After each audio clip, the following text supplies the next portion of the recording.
up, guys? Welcome back to another edition. I'm Mike, and if you're new here, welcome to the channel. If you are returning, welcome back. Thanks for tuning in once again. Now, today's review, we're going to do something slightly different. We're taking it all the way back to the 80s, where we're actually going to be checking out a film called Dead Poets Society, which I've actually got a first-time guest here on the channel, Rashad G. He is joining me on the channel, and we were introduced to kind of on a common ground thanks to an awesome guy, Anthony A. Perez, who you guys have seen on the channel. I've also featured on his as well. But in the meantime, if you also want to check out kind of our first kind of collab, Rocky, on Rashad G's channel, there will be a link below to that video, and also a playlist, because this is going to be like an 80s, late 70s segment that we're going to be doing, because I'm going to check out the Rocky films. I'm going to have Rashad on a lot of different 80s movies, and he's going to school me on a lot. So yeah, with that introduction out of the way, let's get to this movie. So Dead Poets Society came out in 1989, directed by Peter Weir, whose movies I have not seen. I do know that he did direct The Truman Show, which I will be having Chico Martin featuring on the channel very shortly in a different playlist. Also stars the late, great, awesome Robin Williams, whilst also filming this movie through a mid-divorce. So yeah, that does not resonate on screen, because he gives an outstanding performance, and one where you just want to revisit his movies, and he's had so many classics, and there's a reason why. The dude was awesome. The film also stars a very young Ethan Hawke. We've got Robert Langford. We've also got Gail Henson as well. We've got many others. Here is the synopsis according to IMDb. Now, if you were to read this synopsis, you might think, right, no, that's not for me. It's going to be a slow burn drama movie, kind of a life inspirational or building up self-esteem kind of movie. And we're seeing this done quite a few times, and for you, if you don't like that movie, you're probably not going to like Dead Poets Society, because that is exactly what this is. However, it does have a very shock ending, which I will get to towards the end of this review. What I really loved about this movie is the fact that, although it is like a 2-hour plus movie, I wasn't bored by it, and I really liked most of the performances in this. I mean, there is some odd moments, or maybe like part of the scripts that I just didn't really felt like worked for me personally. There was just some where I felt this seems like it's just random ramblings, because we're all going to get into some spoilers. So if you've never seen this, thanks for tuning in. Please feel free to come back and check this out. These kids are learning the art of poetry to, stand up for themselves, have more confidence, do what they want to do. And I definitely believe the best part of that is Neil Perry and his dad, who is played by Kurtwood Smith, the awesome Red Foreman from That 70s Show. Their relationship, father and son, where he is telling the son, right, you're going to be doing this subject, you're going to be doing this in life, and you haven't got a say in this. However, Neil's side of it is he actually learns that he wants to become an actor, and he tells his dad, right, this is what I want to do, and you're going to have to kind of accept that. Doesn't kind of turn out like that, guys. But yeah, I just love their relationship throughout this movie, and I love the fact that we can all relate to this somehow, with a school experience. If you've been to an all-boys school, maybe more. With myself, I wasn't, and I'd be interested to hear if Rashad had that kind of experience or not. But yeah, I just felt like some parts of this was relatable. Some of it wasn't for me personally. Growing up, I had a good relationship with my dad. It wasn't the case of, right, you told me, right, you're going to study this subject. You just told me, like, stick in at school, because it's going to benefit you in later life. Now, the other kids in this movie, there was a couple of main ones that was highlighted that, was given more screen time and more to care about, which is great. I don't really feel like they needed about 9 or 10 in this group, maybe about 5 or 6, and give them a bit more story time, because you could have like the class who are so used to just, teachers schooling them and, saying, right, do this textbook, learn from this textbook, take it away as part of your homework, come back. Robin Williams isn't like that in his teachings with this English class. He's completely different method, and he wants these kids to think for themselves and to use a slogan, Carpe Diem, seize the day and take control of your life. And I just felt like if they'd kind of maybe focus on 5 or 6 instead of maybe more than that, they could have given them a bit more screen time, built them more of the characters, so we kind of cared about them a lot more, because some of the characters can be forgettable. But now, before I kind of jump in and wrap up my thoughts, let's hear from Rashad G and see what he has to think about this, because he hasn't actually checked out this movie and he wants to school me on movies, so it's pretty cool that I get to school him on one. Also,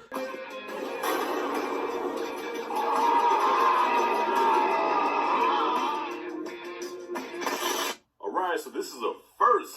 Z, thank you, brother, for having me on your channel, man. This is my first time I'm on here. I appreciate you reaching out to me saying, man, let's talk some movies. And I'm like, all right, listen, I'll talk movies with anybody, man. Like, Perez, thank you. Anthony A. Perez, by the way, thank you for bringing us YouTubers together to form Voltron and to just talk nerd shit. All right, let's just be nerds, man, and just get into this. So, I feel kind of crazy because I thought that I was going to school you on movies, right? Because you said you haven't seen a whole lot of movies, and I'm like, all right, class is in session. So then he's like, okay, first one I want to have you watch is Dead Poets Society. I said, oh, damn. I was embarrassed because I pride myself on watching every 80s movie known to man, and that one slipped through the cracks. I did not, I missed Dead Poets Society. But then again, I had no desire to watch it because it looked corny to me. It doesn't look like my type of movie. Back then, I was into a lot of horror movies. I was into action and brains being blown up and arms being cut off and shit and all that kind of stuff. So Dead Poets Society looked like one of those little sappy, inspirational movies that just it'll bore the hell out of me, all right? So I just never bothered to watch it. And I thank you for recommending it to me because I really enjoyed the movie. Now, it took me a while to latch on because it was kind of on the slow side at first, and I really couldn't relate to a lot of stuff that's going on. I'm pretty sure you got to the premise and everything about it. So, yeah, all boys school. I just couldn't relate to this shit. I couldn't relate to it. But I tell you what I did relate to, and I know we're going into spoilers here, so I'm just going to get right to it. What I really related to was, I can't remember the actor's name, but I just remember him as Clarence Bonniger from RoboCop. And he was an asshole in that movie. He's an asshole in this movie. So he is like really controlling over his son and his son's life. And I could relate to that because my father, even though not to that extent, but my father was kind of like that, where he wanted me to do X, Y, and Z. And because I wanted to do other stuff, he was like, man, you're not going to succeed in that. But the movie, yeah, at first, it was just one of those typical inspirational films like A Lean On Me or like A Dangerous Minds, where, okay, these kids, they're having problems and they're in this school system that doesn't understand them. And then here comes this eccentric teacher who is against the grain. He understands these kids, he relates to them, and he inspires them to be themselves, stop conforming to the rules of what these teachers and your parents want you to be, and be you. He inspires that. I'm like, okay, I feel like I've seen this movie before, and then even a couple of corny moments, where they're playing soccer or something like that, then they carry him off the field. This is just so, I thought it was going to have one of those endings of, yes, we are finally us, and Robert Williams, we thank you. Man, the movie took a dark turn. It took a very dark turn. Okay, we're doing spoilers, right? Z, we're doing spoilers. It took a dark turn to where the one boy, I forgot, I can't remember the names of any of these kids, I'm sorry, but I just know one of them was a young Ethan Hawke. I'm like, oh, okay, Ethan Hawke. Every time I see him, I think Training Day. Yeah, well, the kid with the overbearing father killed himself. And you kind of see it coming, and I felt that. I mean, I know I shared that story about me and my pops, but I never got to the point where I'm like, okay, I'm going to kill myself because I let my father down. No, I just got to a place where I'm like, well, Pop, I'm going to do what I'm going to do. If you don't like it, I don't know what to tell you. But it was just so tragic how he had the best night of his life. He finally did something that he wanted to do as far as acting, and everybody loved it. Everybody loved his performance, his peers, the Robin Williams character. Everybody loved it, and his father just shit on him and was like, no, you're going to military school, that's it, whatever, you're done. And the boy just had enough and offed himself. I was not expecting that. That part kind of hit me, man. I didn't cry or nothing, but I felt that. I was like, damn. The gripe that I have with this movie, right, story-wise, is that, okay, this boy committed suicide. It's a very tragic thing. The father was responsible for his death, but the school tried to make it look like Robin Williams was the one responsible for it. And I'm like, seriously? So they had all the kids sign these papers saying that it was his fault. They fired him, and then the last scene of the movie, you see him getting his things, right? He sees they have a new teacher now. The teacher is a tight ass, okay? The typical teacher at that school is boring. They're really not learning shit. And as he walks out, there's this moment where Ethan Hawke and, you know, some of the other students stand up on their chair, they applaud him and say thank you and all that. And Robin Williams gives the, you know, the nod like, I'm glad I was able to inspire you. And the movie goes off. That's not a happy ending. That motherfucker lost his job. But you know what? Hey, I guess he's got skills, so he'll probably get a job someplace else. Probably not, though, because that's probably going to be on his record that he got kicked out of school because a kid killed himself. So he probably can't find another job as a teacher again. Very dark ending. Robert Williams. I miss that guy, man. I miss Robert Williams. I haven't watched one of his movies in a long time. My favorite movie of his probably is Mrs. Doubtfire. But he was such a great talent, man. And it's sad that he's no longer with us because I think there was so much more he could have gave us. But he did leave us a great body of work. We can always go back and watch his stuff.